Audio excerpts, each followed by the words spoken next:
I really feel every nurse needs a model to get them thinking in a way that's systematically, that on a day-to-day basis they can use it consistently to help their patients. The success on the unit has spoken for itself in terms of the recruitment and retention and the patient satisfaction that we see. Also the collaboration. It makes them feel as a whole, and I assess them as a whole. This helps them to feel individualized. So we all work together as a team, and the Roy model has helped us work together as a team. You can't turn it off. That's the thing about it. Once you learn it, it's there. And it's always there, and you don't ever have to reach for it to turn it on. I think that's when they are speaking with the physicians, they're able to not only just say, Mrs. So-and-so has this, but they're able to really think the model through, and I think that the way that they're communicating with the physicians has improved tremendously. Other nurses, because we have a common language that we can speak when we talk about the patient. They give more than 100%. They give 110. The best nursing care I ever had in any of the hospitals that I've been in. It begins really with the philosophy of patient care, and that applies whether it's in the educational setting and you're preparing students to provide care, or whether you're developing a nursing care delivery system to provide patient care. But it's belief in the positive processes of the person to handle their situation, and then nurses having the knowledge and the judgment skills that can apply in a given situation to help the person deal with whatever it is that's happening to them.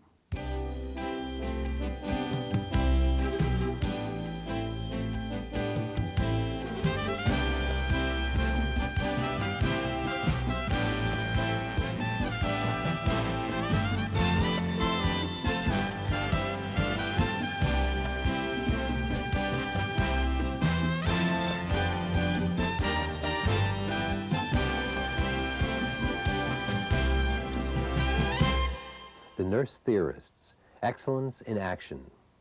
In this edition, we feature Sister Callista Roy's Adaptation Model.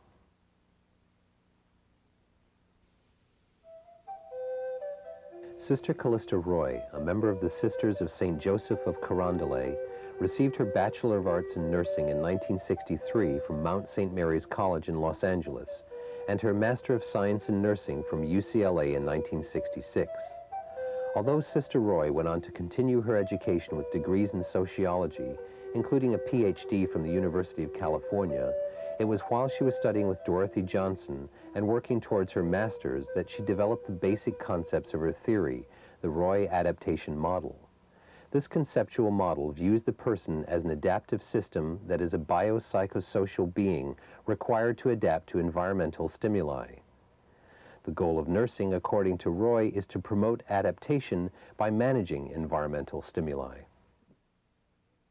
For nurses who use the Roy Adaptation Model, and myself, when I do, we find it a way to organize our thinking in planning patient care.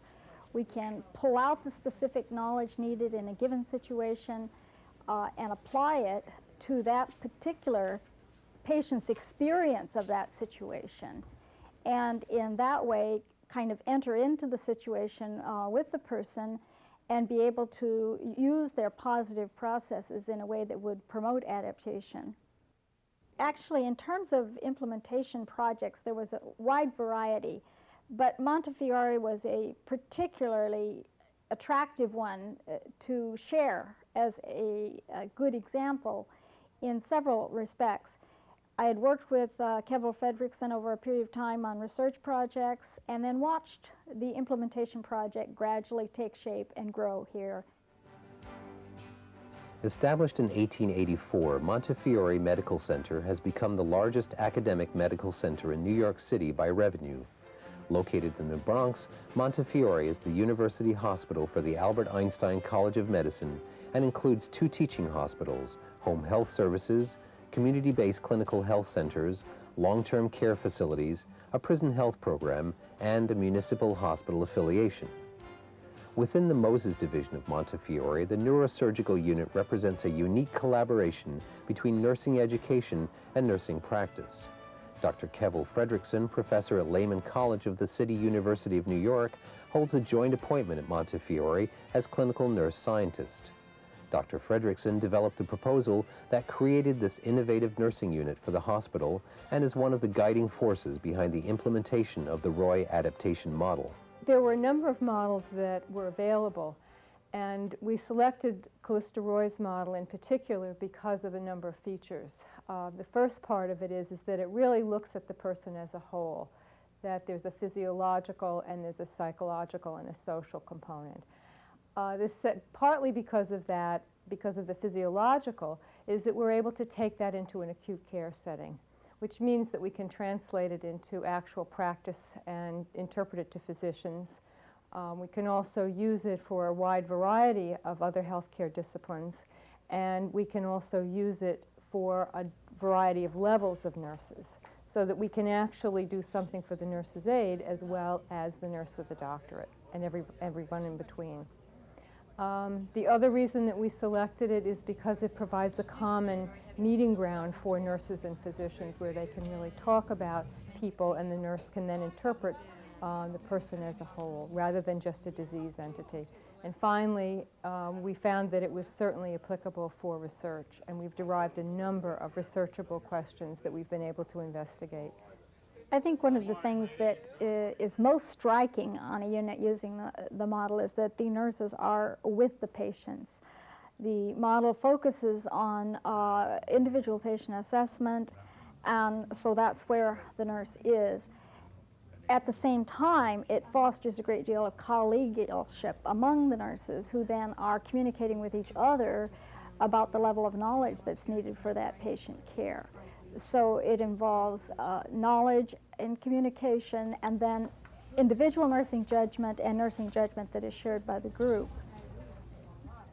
We found that the first thing that has to be present is the assessment form, because that gives the nurse a lens to look at the person as a biopsychosocial whole. Then we actually do nursing care plans based on the assessment form and then evaluate patient care. In addition, we use it to structure our nursing care conferences, and we're beginning to look at it as a way to look at quality assurance and managed care. The other way that we're using it is to begin to take problems that we have with patients and structure hypotheses and research questions so that we can improve patient care directly.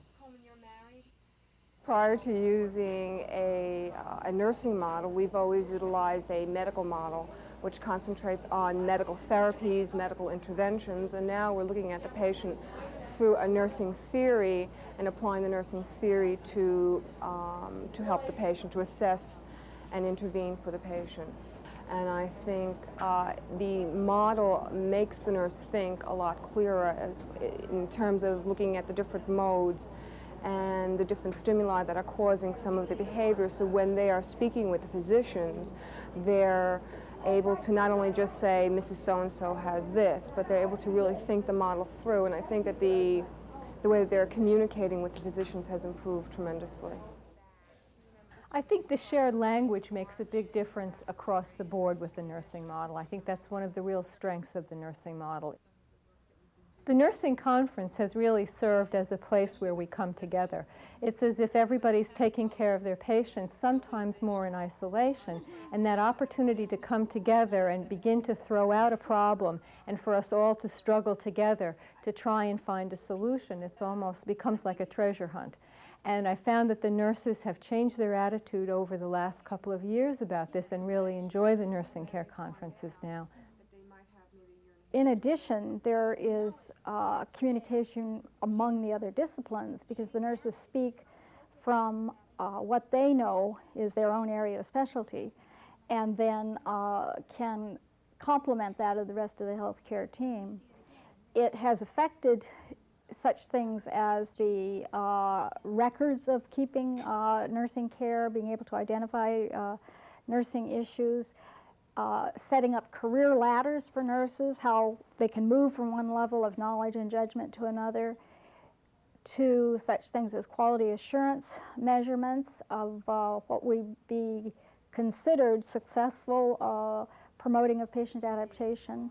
So there are many ways in which the implementation projects have been carried on. Paul Kornblith is the chief of neurosurgery, And he was very supportive of this idea from the very, very beginning. He saw it as a way of looking at patients and helping nurses to see patients in a much better light. I think he also has a lot of vision in that he sees a nursing model as being valuable to medicine. At Montefiore, we have been attempting to develop a model system which will allow us to provide a maximum level of clinical care and to do something which has been very difficult to do, which is to integrate the activities of the hospital administration, the activities of the medical part of it, the clinician part of medical care and nursing care into a combined model of activity in which instead of viewing each other in adversarial roles or roles of potential conflict, all three components are working together in an integrated way to maximize patient care.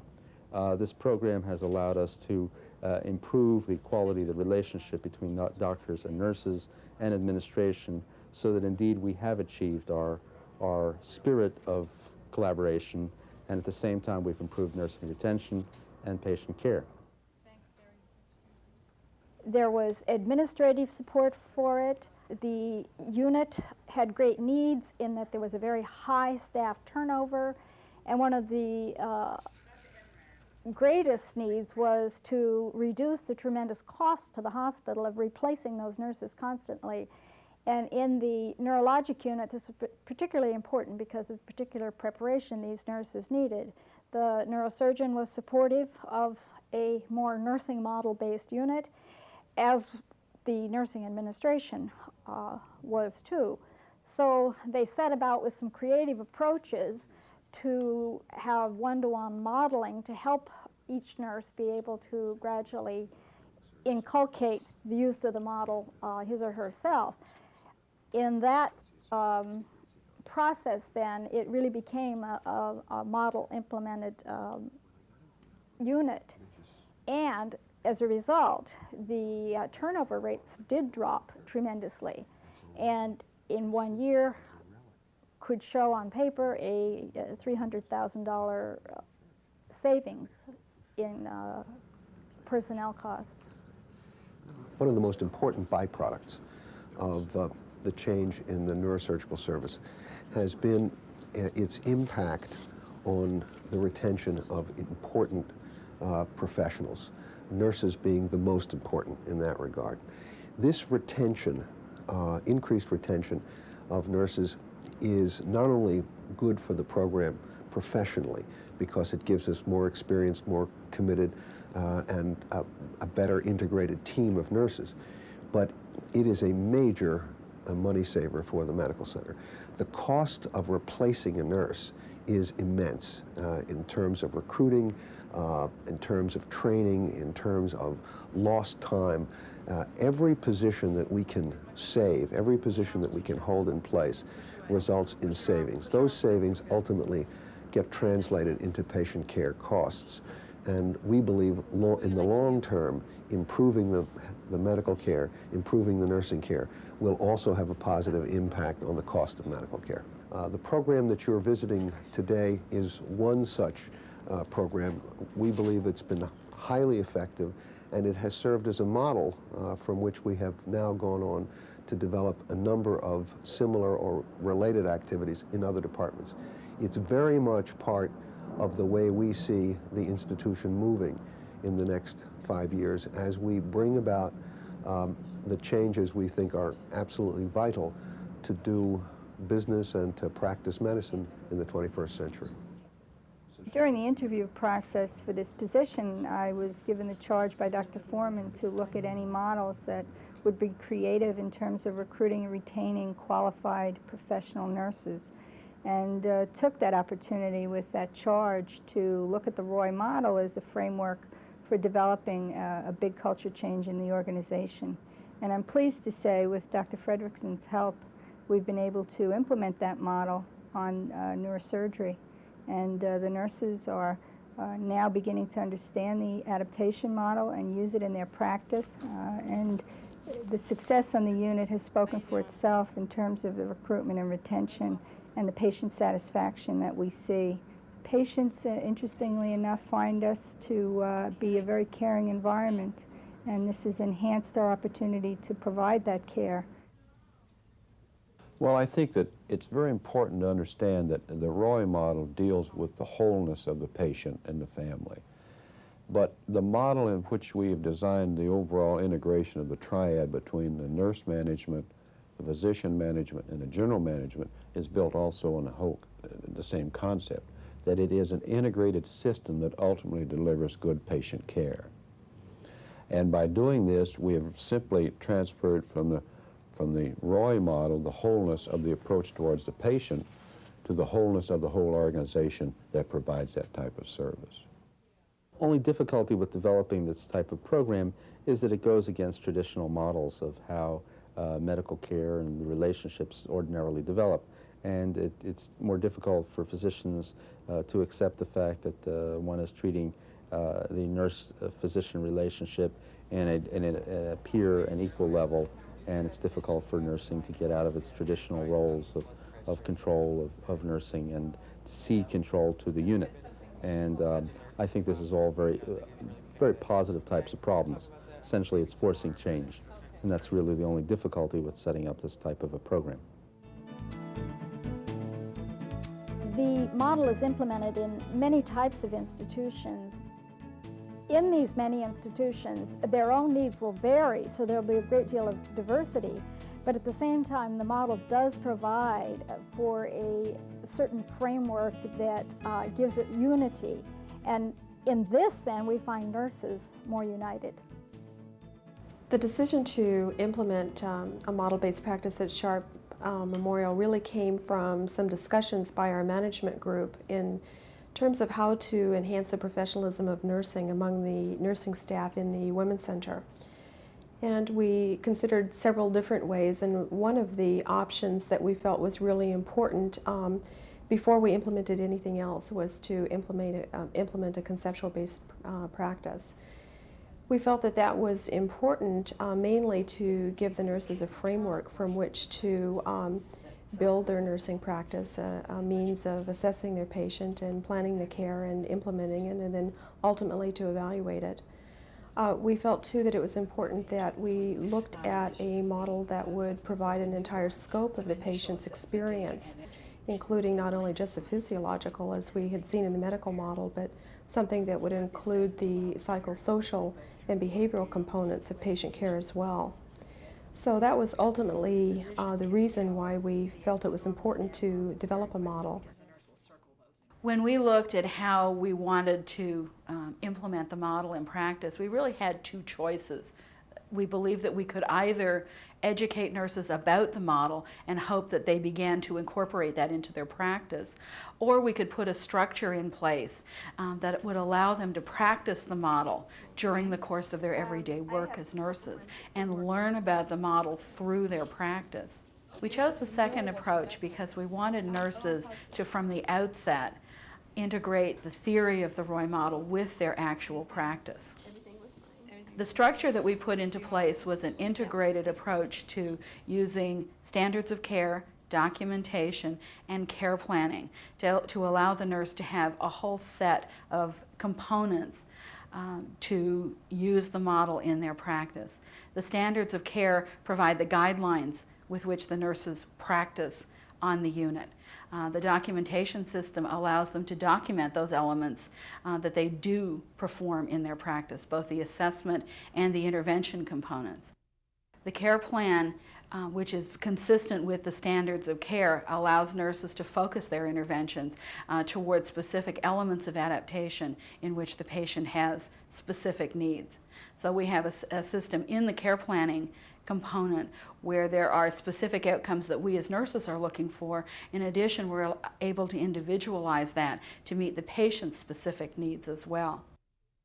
When we set up the standards of care and the care plans and the documentation, we use the modes of adaptation as the structure for all of those documents. Rather than using nursing diagnosis, we use adaptation goals so that we focus the patient in the direction of achieving the positive outcomes that we and the patient are looking for. We use each of the modes and each of the subcategories of the modes to determine desired outcomes for the patient, and we do that in conjunction with the patient. And then we plan our interventions based on achieving those adaptive goals. Here at Sharp, we've taken the Roy model and we've incorporated it into our standard of care. Our standard of care being that what we expect every patient coming through the Women's Center, the kind of care we expect them to receive. And we have incorporated the terminology that the Roy model uses to illuminate those specific issues in patient care that we wish to address for each patient. And we then work through the nursing process. And the first level of assessment, according to the Roy model, would be looking at the behaviors. And the behaviors for us are documented on the flow sheet. The flow sheet addresses the 4 different modes of adaptation according to Roy. And then the second level of assessment is looking at the stimuli. And the stimuli are illuminated on the Cardex. And on the front of the Cardex, we are able to identify both the internal and external stimuli, and follow through on the inside of the Cardex by looking at the outcome criteria, those goals, those adaptation goals that we hope that the patient can achieve. And we're able, with the extra space that we've provided in the Cardex, to individualize the plan of care and also leave some room that we can evaluate should we need to reassess, or at which point we can actually say that we've achieved that outcome goal and that criteria. From the standards of care, it is very easy to move into a quality assurance program that is based on the Roy model. We take the outcome standards and the process standards from the standards of care, and again, those standards of care are in the Roy format using the adaptation modes. We take each of those elements and evaluate whether patients have achieved the outcomes and whether nurses are carrying out the process standards identified within those standards of care. I think the major benefits that we've seen from implementing the Roy model have been, first of all, the increase in the comprehensiveness of care that we provide, and the consistency with which we approach all areas of patient care, that we assess both the physiologic as well as the psychosocial and social domains. We think that's improved the quality of care to patients. I think there have certainly been some problems with implementing the model, as one would expect with any major change. I think those problems have been primarily in the areas of getting nurses who have come from a variety of different backgrounds to approach nursing in the same way. Those kind of changes have been difficult for some. One of the specific problems that we had in some of our units was defining where certain elements of care fit within the adaptation modes. There are some that, for example, fit both in our case, in oxygenation and in the fluid and electrolyte component when we look at the use of intravenous therapy for example, for laboring patients. What we've decided to do is put those elements where they best fit for our specific environment. That may be different in other areas, but we want this model to be usable for nurses. Actually, our timing of implementing the Roy model in the NICU was in conjunction with the case management. We had developed a case management system for the NICU and based our case management on the Roy model. It worked out very nicely because with case management we changed all of our charting forms, our critical pathway, our flow sheet, etc. We used the Roy model adaptation goals in all of those chart forms. And so they got in-serviced on both case management as well as the theoretical background with the Roy model. It was difficult from a standpoint that many of the nurses who had theory in nursing school or at some time in their practice weren't really familiar with theories at the time that we implemented. It felt a little bit uncomfortable for them. The change in chart forms was difficult, but we were going to do that anyway, as well as some of the language was something they had to get used to. But I think a lot of the nurses appreciated the larger picture, the larger way to look at a family and the patient. Some of the direct difficulties, many of the nurses in the NICU look at oxygenation as cardiorespiratory, as well as how do you identify self-concept in a newborn and role function. They're basically a baby. So we've helped them understand that they are no longer just looking at the baby, they look at the family. and role function, self-concept, interdependence related to the whole family. As new orientees came in, we needed to re-educate on an ongoing basis those staff that already existed and would become preceptors, as well as educate the new orientees to the mode so that they could have some basis of knowledge and be able to continue and learn the practice on the unit. Problems that I have run into personally are working with other team members that are not really familiar with the model. They're not familiar with the language, so it's difficult to communicate when you're giving shift-to-shift report. And in charting, sometimes if they're not using a nursing model, some of the pieces of assessment are lost. And so I find that as a problem also. And then if the assessment is lost, then the nursing interventions aren't done. It just seems to follow.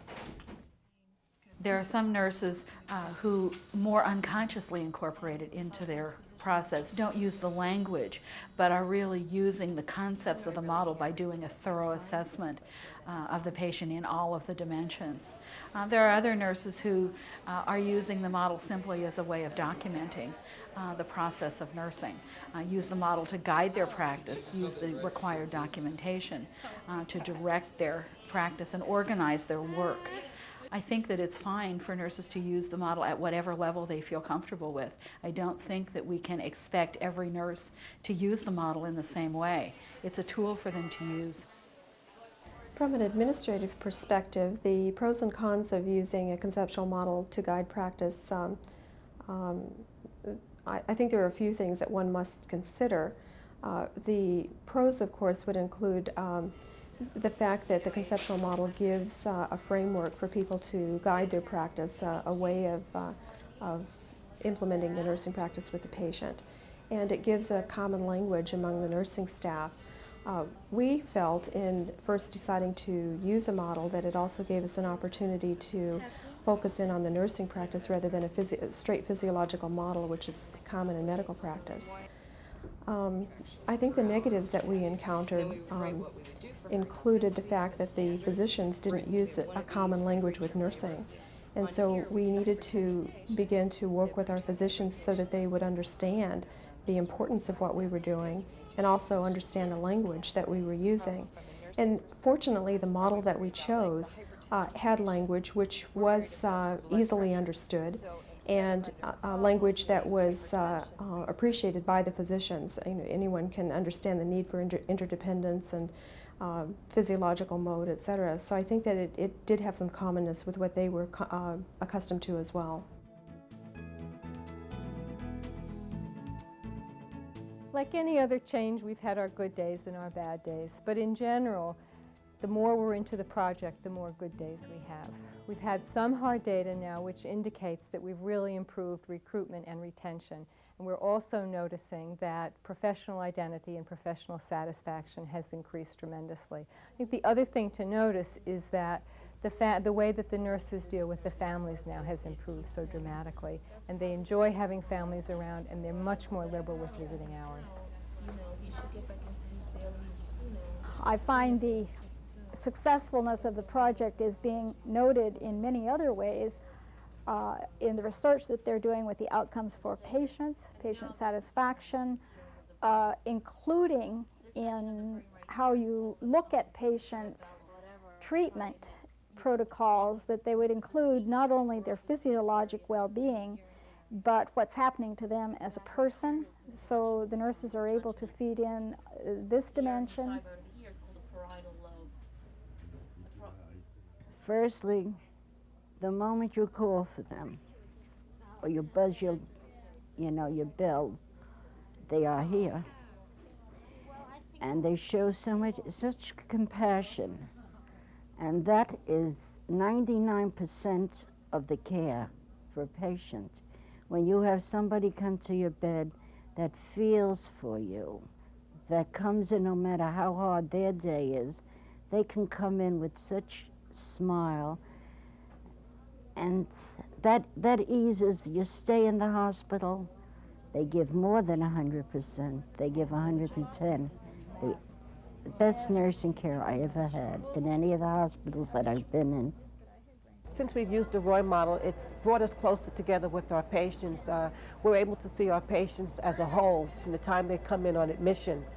And that's helped us a great deal, because now we're able to assess the patient from the time of admission to the time of discharge. Whereas before, the pieces quite weren't, there all together. And it's much easier, and I think everyone here is starting to get the hang of it. This was the original reason for the project, which was that we're teaching nurses in nursing education how to solve problems. This is really what nursing is about and what nursing education means.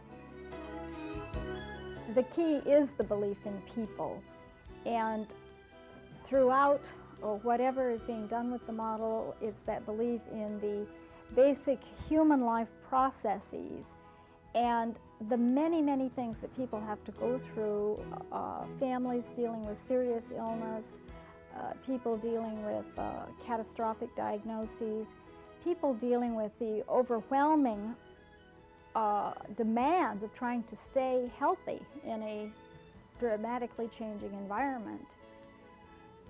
And within all this, I think the nurse can be pivotal in providing that knowledge to help people bring out the best that is in them. And beyond the commitment to the individual patient, I think we have the professional responsibility and accountability to society. So if we see the good of society as a whole also as our mission, then we are responsible for perhaps building a moral fabric of society that will meet human needs.